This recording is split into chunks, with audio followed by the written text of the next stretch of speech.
Our next speaker received the most votes of any candidate for governor in the history of the state of Virginia. Within his first year, he turned a $6 billion deficit into a $400 million surplus. If you add in the surpluses of the last 2 years, he has now turned that into a $1.4 billion surplus. Yeah. I asked him, how long did you blame the previous administration? He said, about 1 day. Got busy, important work to do. Last year, he saw 92% of his legislative proposals pass the bipartisan General Assembly in his state. The unemployment rate in Virginia has fallen from 7.2% when he took office to 5.6% today.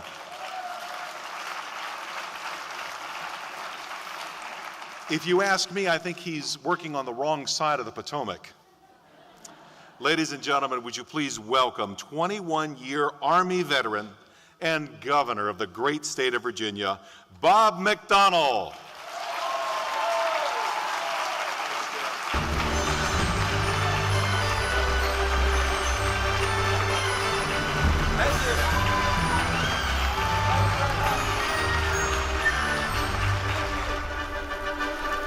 Thank you very much. Wow, what a warm welcome. Any Virginians in the room? I could tell. So I got a little bit of the home crowd going on here. This is terrific.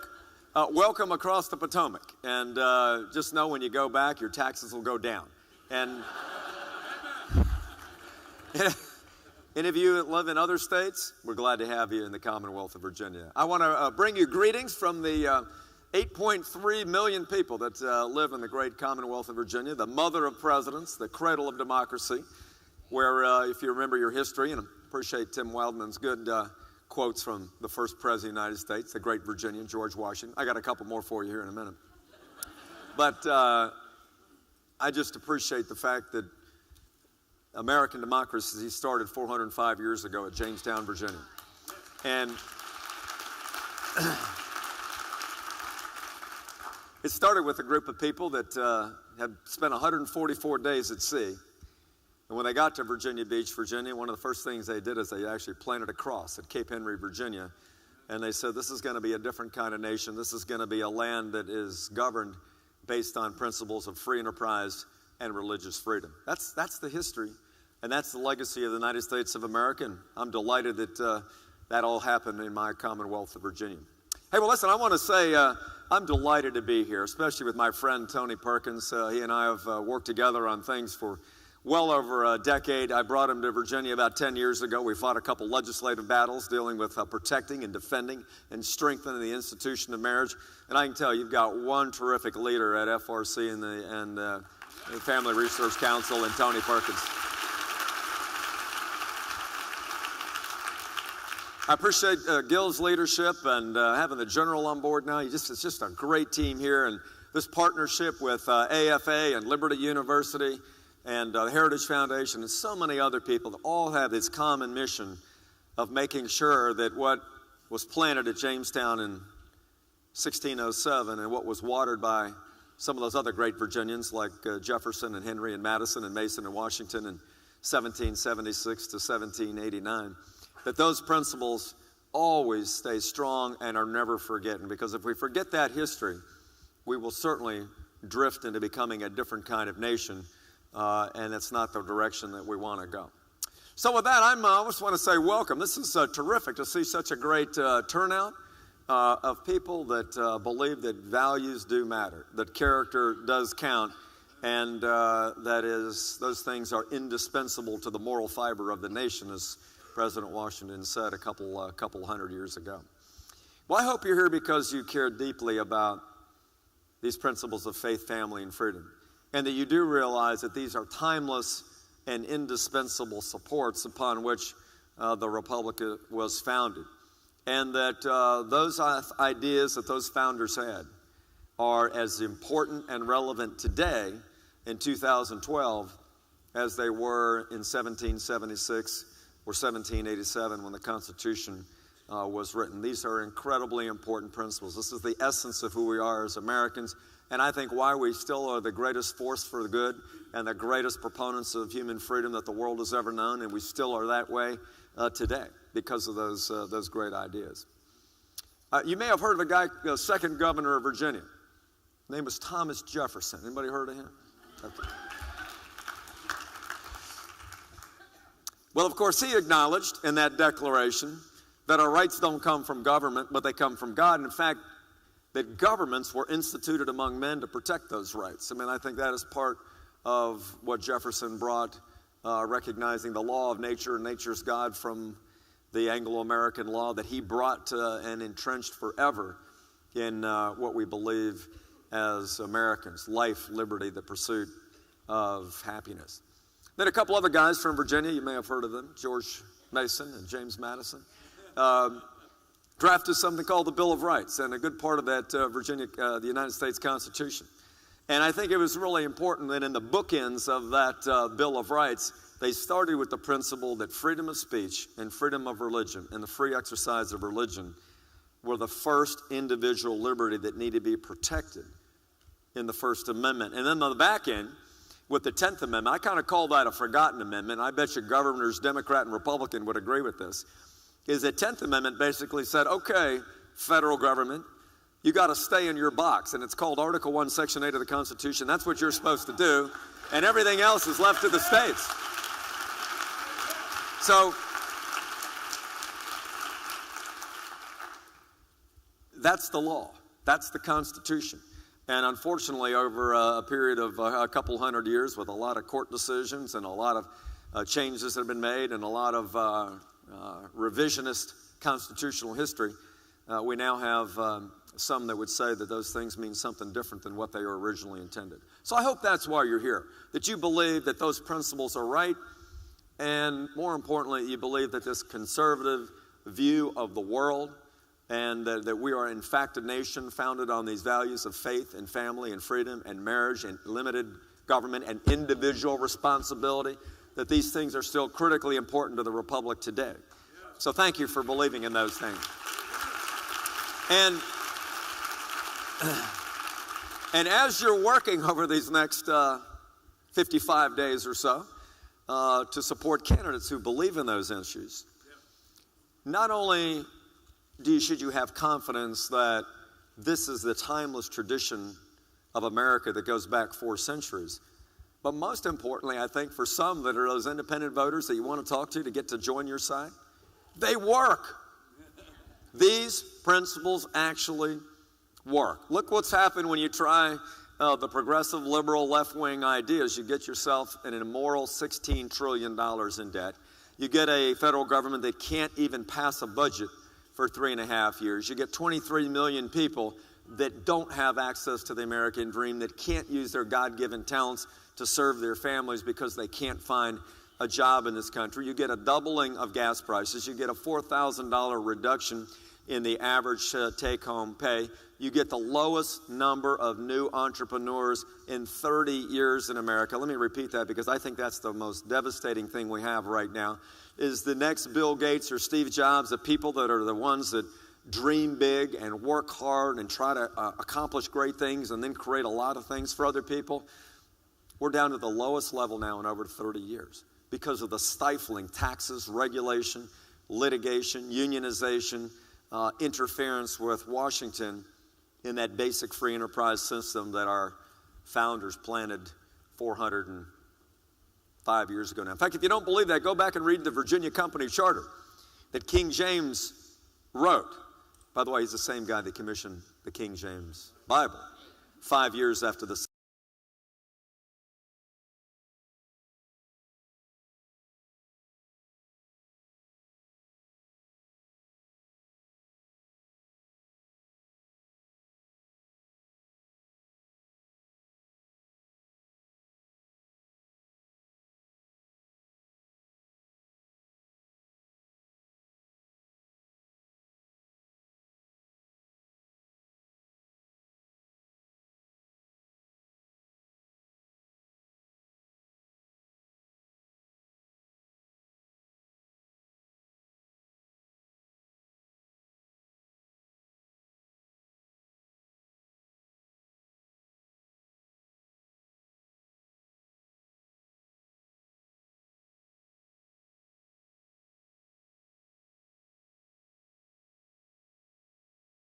or conservative governors that believe in fiscal responsibility have 7 out of the 10 states with the lowest unemployment rates in America. Beginning to get the picture here a little bit about the difference. And over the last couple years, while this federal government has added a staggering and I think immoral $6 trillion to the national debt, Republican governors have cut $65 billion in deficit spending out of their state budget. So results are important. Principles are critical, but they got to translate to results. In fact, I call my Republican governors ROCs, R-O-C, results-oriented conservatives. People are tired of talk. They want to see government work and get results, and I think that's what governors are doing by putting those principles in place.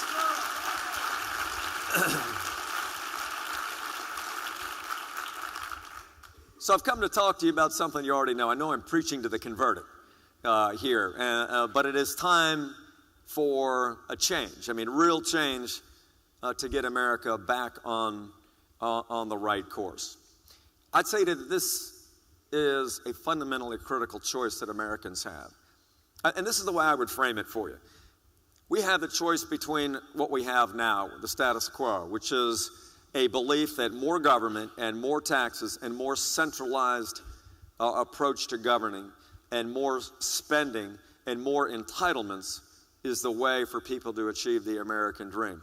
Or we have the view that I call the Romney, Reagan, Ryan approach to governing, which is a belief that if you work hard and you dream big and you use your God-given talents and you don't make excuses and you take responsibility for yourself and you pursue opportunities that everyone has in this great land, you can be anything you want to be in America. The sky is the limit. That's the choice, I think, in this election. And so we can never stop couching these elections, I think, in any starker terms, and this is really what it's about. We've had a path that's worked now since Jefferson finished writing the Declaration of Independence, and despite the many bumps we've had in America, we've always found ways to work that out and really rally around those conservative fiscal principles. But we are heading rapidly towards the way of Greece. $16 trillion. The president's budget would have got us to $25 trillion in debt by the year 2021. Thankfully, it got 0 votes from Republicans or Democrats. But we are at a crisis, and we need people that truly do care more about the next generation than they care about the next election, and are honest enough to look people in the eye and say, you know what? If you spend more than you take in for any appreciable period of time, you go broke. And therefore, we have got to have the courage and the honesty about what we can and can't afford. It's what my friend Scott Walker did in the state of Wisconsin when he was honest about this with the people of Wisconsin.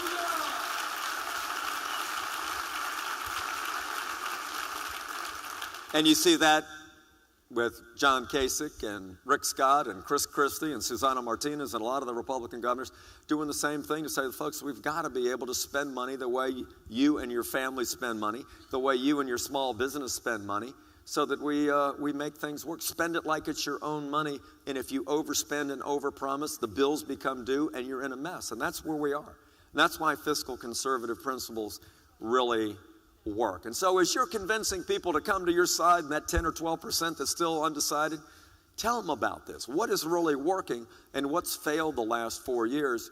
Because I think that makes the choice clear. You heard Tim tell just a little bit about the Virginia story. When I became governor, I had my predecessor, Tim Kaine, happens to be running for the United States Senate. But he left me a great present.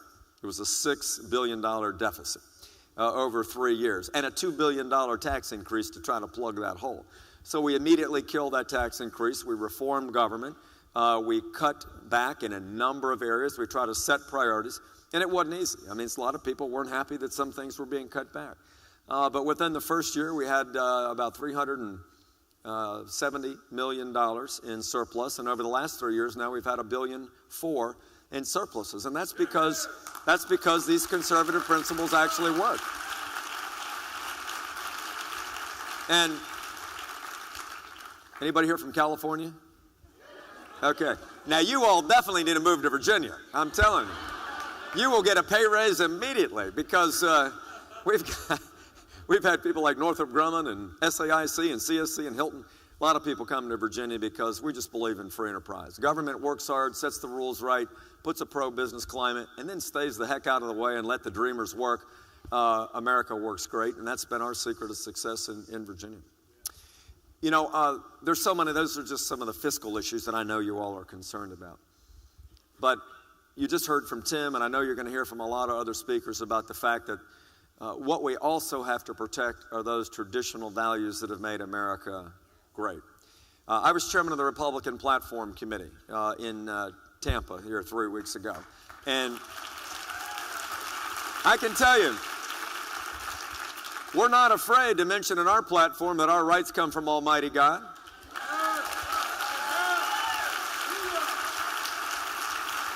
In fact, we don't have to have a vote on the floor of our convention to put God back in.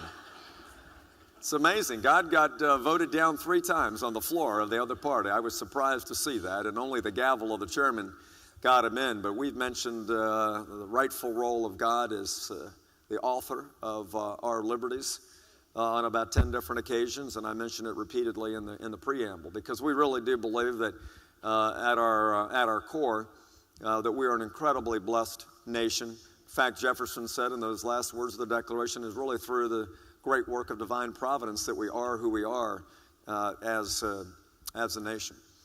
And so these issues of life and liberty and marriage and traditional values are incredibly important, because the more that we have strong families and that we respect the rule of law and traditional marriage and stand up for innocent human life, the more we do that, the more all these other social issues that we face in the country will subside, because the more a family can take care of themselves as an intact family, the less they have to depend on government, which means the less spending they do, which means the less taxes you have to pay. So these are, I think, critically important concepts. We were delighted to have a platform that unequivocally stands up for the right of unborn children to life. It's fundamental to our party. It's who we are. It's what we believe in. We were very clear that we strongly disagree with a president who will not enforce the DOMA law to be able to protect traditional marriage. We've already adopted that in the Constitution of Virginia. In fact, every state, I think 30 of them now, that have actually voted in their states to protect traditional marriage have done so.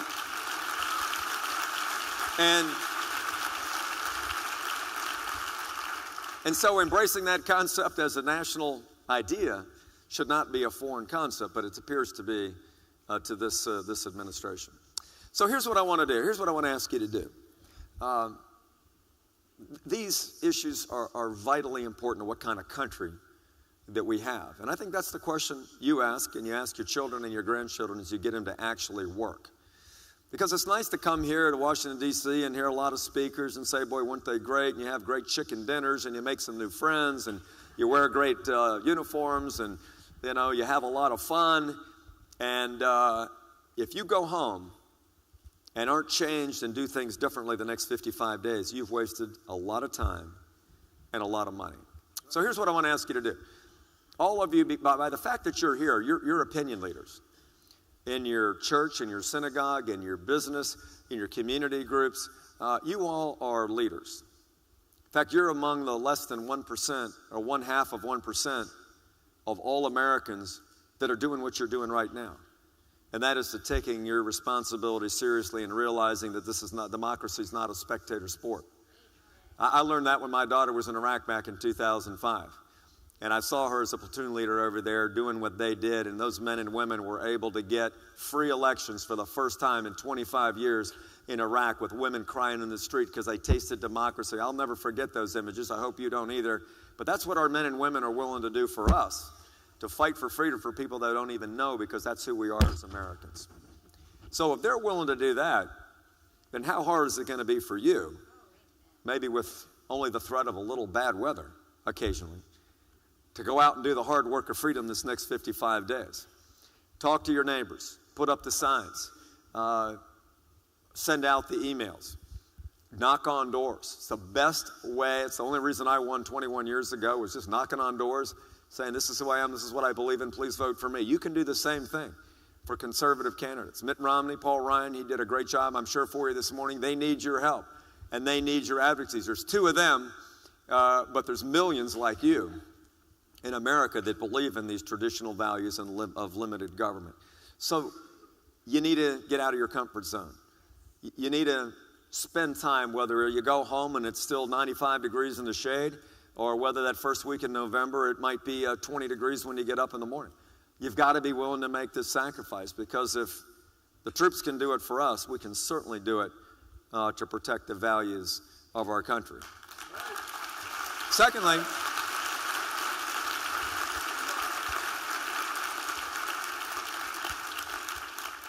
how many of you own a business?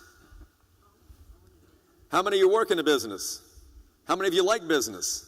Okay, that's 100% of you. So get out of your comfort zone. Talk to customers, talk to suppliers, talk to vendors, talk to anybody that has anything to do with your business, and just give them this simple truth. I can't tell you necessarily who to vote for, but let me tell you what the difference in the policies are between the candidates and which candidates' policies are better for our business. Because there's a fundamental gap between somebody that believes that big government policies and this punitive energy policy and more taxes and regulation, that's the way to do it. Somebody who comes to Virginia and says, you didn't build it, somebody else made that happen. I don't think that's the right. I tell you, they say the darndest thing when they come to Virginia. I just can't believe it. We want them to come back more often, because I don't know. Vice President came to Virginia and said, it's great to be here in North Carolina. I mean, we just get them confused when they're... So you got the message. If you're in business, talk to everybody and tell them it makes a difference for your bottom line and what kind of business you're going to be able to run. Because I've told you what's at stake. Washington is my favorite president, not just because he's a Virginian, but because he reminded us of how America began and what kind of country we really are. I have a picture behind my desk in my office. It's that famous picture probably many of you have. And it's the winter of 1777 to 1778 at Valley Forge, when that ragtag band of colonists that they called the Continental Army, many of them didn't have any shoes on. There was blood in the snow. Many of them didn't have enough food to eat. They had terrible medical care. Congress wouldn't appropriate enough money for them to have the munitions they need. And so Washington had one recourse, and that was to get on his knees at Valley Forge. You remember that picture? And he said, this is my only chance to be able to preserve victory and give birth to a new nation. So he spent a lot of time praying for God to be able to give courage and sustenance and support and deliver his enemies in battle. And you know the rest. The rest is history. In his first inaugural address there, George Washington said something incredibly important, and I'm going to close on this. He said, the propitious smiles of heaven can never be expected on a nation that disregards the eternal rules of order and right which heaven itself has ordained. I think that's very powerful. I think he used it in his first inaugural address because he realized he was the first leader of the country. The things in his first inaugural address would be repeated throughout the ages. And it really is true. Value, you're a values voter. You're here. This is a values voter summit. And I think what Washington was saying to be repeated throughout history is values do matter. Character does count. There are certain things that America was founded on that are eternally true, no matter what the press may say or what left may say or what we may say after a committee meeting. There are certain things that are absolutely and fundamentally right, and the degree that which we remain true to those principles and then zealously advocate for those principles with our friends, then the better the nation we're going to be. And if we depart from those principles, we will no longer be the kind of nation we are. That's George Washington. You heard Tim talking about the same thing from others, like Truman and others. So remember those words as you're knocking on those doors and sending out those emails and going to the chicken dinners and all the other hard work that you got to do over this next 55 days. This is an incredibly historic and important election. We've tried one path. They worked hard. They failed. It just didn't work. It's time to try the path that's been tried and true and worked for 200 plus years in America. Limited government. The First Amendment to the 10th Amendment and everything in between, protecting individual liberties, limiting government, living within your means, and just being honest about who we are as a nation and what we can afford.